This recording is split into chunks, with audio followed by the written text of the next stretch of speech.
सुंदरी, अरे हई बन ठन के कहाँ जात हो? हई बिजली कहाँ गिरी? तोरे दादा के करेजा पे गिरी। तोरे घरवा माई बहन नहीं खिसा, जाके अपना घरवा मजाक करता सन।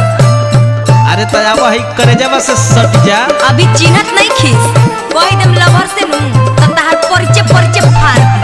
दर्जी हकारे कैंची लेके का घूमेला? हल्का में का लेता रह, अभी तू चिन्हत नहीं ख। अच्छा बताऊ तक के ह तोर लवर? बताई ना मन बा। हाँ हाँ बताऊ तनी, भाव में आओ भाव में। ला सुना। ढेरे जदी का हो? ढेरे जदी बोलोबे त रख दी चीर के, हम त पटवले बानी लइका अहिर के।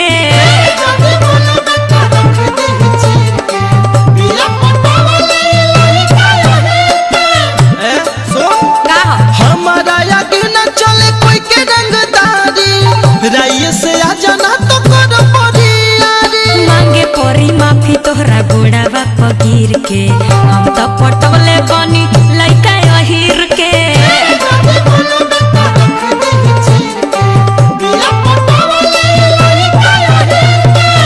अरे जाहो देखिए अप्पू भैया एकरा के धरी तो ई ढेर माजतिया, तने एकर माजल छोड़ा दियो तो।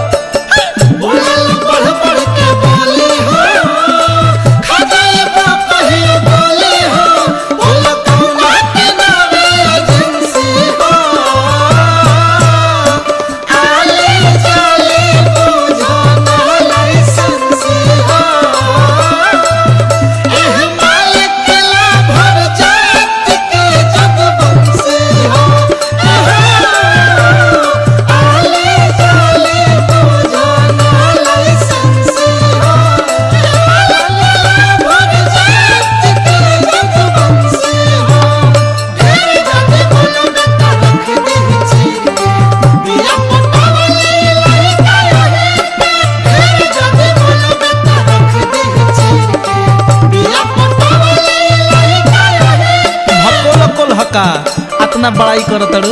बताई ओकरा बारे में। हाँ बताओ। हाथवा में लाठी लेके बांधे जब पगरिया, खटियो हिरन नियन लागे मोर सावरिया। हाथवा में लाठी लेके बांधे जब पगरिया, खटियो हिरन नियन लागे मोर सावरिया। राइफल के नोक पकड़ीला दादागिरी, के कर मजाल बाकी सोती हमारा भीरी के बात कहतड़ा। भेंट हो जाई नु ओई दिन तार ममिला सेट हो जाई, बुझला?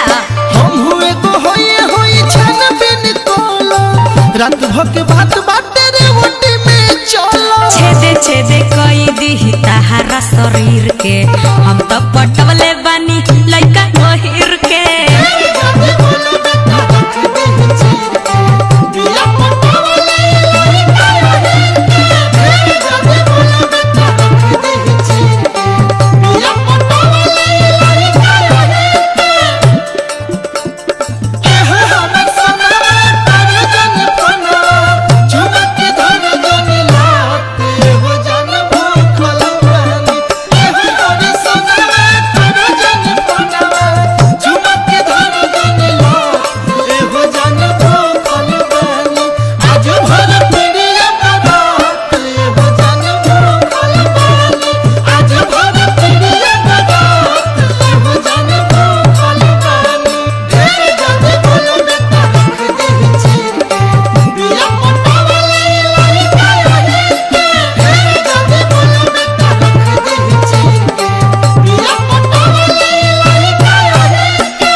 रहे दा ओकरा साउंड नहीं खे। छतरी के छाव बुद्धि बभनु के बार, अहिरु के बुद्धि पटकी के मार। छतरी के छाव बुद्धि बभनु के बार, अहिरु के बुद्धि पटकी के मार। जोड़ता नी हाथ माफ कर दो हमर गलती, हमारा न पता रहे जादू जी के चलती। बुझ गईला, दिमाग ठिकाने आनु गईल। ओए दादा अब हमरा के बच्चा लो, रॉक सुरबिंदर के जिंदगी बचई हा, बुटन बदमाश से न बतिया बतई हा। अभी तक केहू ना हरवल सुबीर के, हम तो पटवले बानी छोकड़ा अहिर के।